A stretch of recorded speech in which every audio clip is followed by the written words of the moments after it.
There is a calculation that historians and scientists have attempted several times and always find deeply unsettling. If the Library of Alexandria had survived intact, how far ahead would human civilization be today? The estimates vary. Some say 50 years, some say several centuries.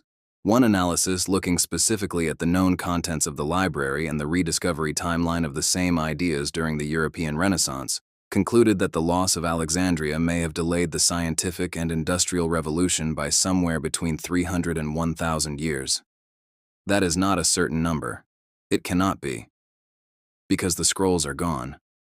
We do not know exactly what was in them. We only know what ancient writers said was there, what fragments survived by being copied elsewhere before the destruction, and what ideas appeared in European science 1,000 years after the library burned that ancient Alexandria had already worked out. The library did not just contain books. It contained the accumulated knowledge of every civilization on Earth, gathered in one place, studied by the greatest minds of the ancient world, and then taken from humanity in a series of fires, political decisions, and acts of deliberate destruction spread across several centuries. And the ancient scholars who built it wrote explicitly that this was the thing they feared most. They saw it coming. They wrote it down. And it happened anyway. The Library of Alexandria was founded around 300 BC by Ptolemy I, one of Alexander the Great's generals who took control of Egypt after Alexander's death and established the Ptolemaic dynasty that would rule Egypt for the next 3 centuries. Ptolemy's vision was genuinely radical. Not a royal library of important texts, not a religious archive of sacred scriptures, a universal library, every book ever written, the total sum of human knowledge in a single institution. To achieve this, the Ptolemies pursued an acquisition policy of extraordinary aggression. Ships arriving in the harbor of Alexandria were boarded by royal scholars who demanded to see any books on board. Those books were taken to the library, copied by hand, and the copies were returned to their owners while the originals stayed in Alexandria. The copies were marked as being from the ships to distinguish them from originals. The originals belonged to Alexandria. Ptolemy III reportedly borrowed the official state copies of the 3 great Athenian tragedians, Aeschylus, Sophocles, and Euripides, from Athens on the condition of a large financial deposit to guarantee their return. He had them copied, returned the copies, and kept the originals, forfeiting the deposit deliberately. He considered it money well spent. The library was part of a larger institution called the Mouseion, the Temple of the Muses, which was essentially the ancient world's first research university. Scholars received a stipend from the royal treasury to live and work in Alexandria full-time. They had access to the full collection. They ate together in a communal dining hall. They debated, researched, and produced work that defined the intellectual history of the ancient world for centuries. What the Library of Alexandria contained at its peak is known partly from ancient catalogs that survived, and partly from the works of scholars who studied there and referenced the collections in their own writing. Eratosthenes, the chief librarian of Alexandria in the 3rd century BC, used the library's collection to calculate the circumference of the Earth to within 1% accuracy. His method, his measurements, and his result were all recorded. When his work was rediscovered in Europe during the Renaissance, it was treated as a new discovery. It was not. It was a recovery. The library held Aristarchus of Samos's work proposing that the Earth revolves around the sun. Heliocentric theory, usually credited to Copernicus in 1543 AD, was already worked out in Alexandria by 270 BC. The work was in the library. It did not survive. Hero of Alexandria, working from the library's collections, designed a working steam engine in the 1st century AD. He called it the Aeolipile. It was treated as a novelty. The Industrial Revolution did not happen for another 1,700 years. The library held complete works by every major Greek playwright, historian, and philosopher. Of the 123 plays written by Sophocles, 7 survived antiquity. The other 116 were in Alexandria.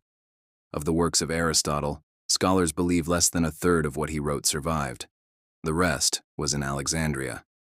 The history of Rome, written by the Roman historian Livy, ran to 142 books. 35 survive. The library held all 142. These are not hypothetical losses. They are documented absences in the intellectual record of humanity. Here is the detail about the Library of Alexandria that fits this channel's identity most precisely.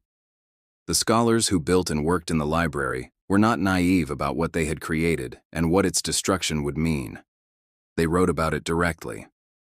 Theon of Alexandria, a mathematician who worked in the library in the 4th century AD, as its destruction was becoming inevitable, wrote that the library represented humanity's defense against returning to barbarism, that the knowledge contained within it was not just useful but constitutive, that without it, human civilization would not merely be set back, but would lose the very capacity to understand what had been lost.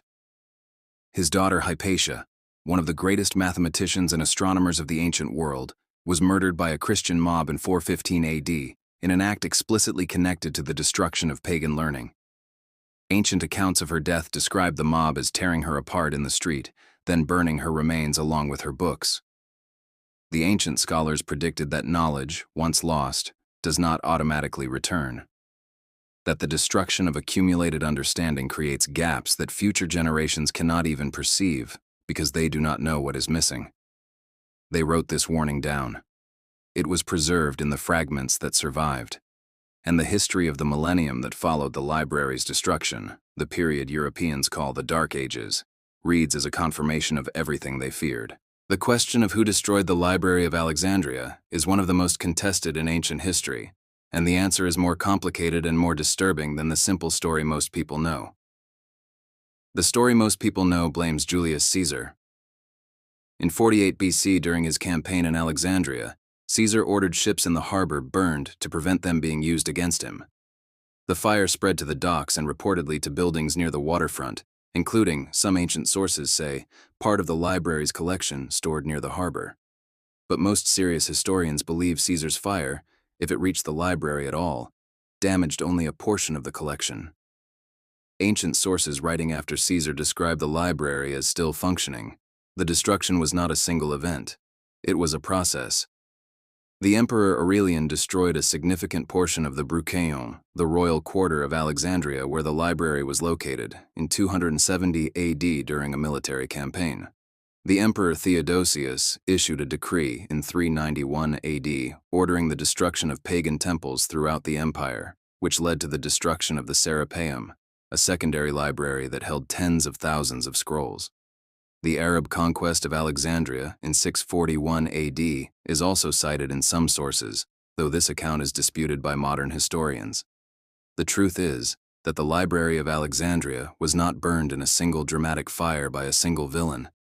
It was degraded, neglected, and destroyed incrementally over several centuries by a combination of military violence, religious intolerance, political indifference, and institutional collapse. Which is a far more disturbing story than a single fire, because it is a story about how civilizations choose to treat knowledge when it becomes inconvenient. Here is what the loss of the Library of Alexandria actually means in practical terms for the world you live in today. We do not know what we lost. That is the most important sentence in this entire video. We do not know what we lost because the catalog of the library did not survive intact. We know fragments. We know what ancient writers mentioned. We know the titles of works that were referenced by other authors whose own works survived. We see the shadows of lost books in the footnotes of the books that made it through. But the full shape of the whole in human knowledge created by the destruction of Alexandria is not visible to us. We cannot see it because we are on the wrong side of it. We are the civilization that grew up after the loss, reasoning from the fragments, occasionally rediscovering things that ancient Alexandria already knew, unaware of the scale of what preceded us. Eratosthenes calculated the circumference of the Earth in 240 BC. Aristarchus proposed heliocentrism in 270 BC. Hero built a steam engine in 70 AD. These ideas were lost. They were rediscovered centuries and in some cases over 1,000 years later. And those are only the ones we know about because fragments survived. The ideas we have no fragments for are invisible to us entirely. The ancient scholars of Alexandria built the greatest repository of human knowledge that had ever existed. They wrote explicitly that its destruction would be a wound from which civilization might not fully recover. Then they watched it happen. The wound is still there. We just cannot see the full shape of it anymore. Tell me in the comments, do you think these civilizations were erased by accident or on purpose?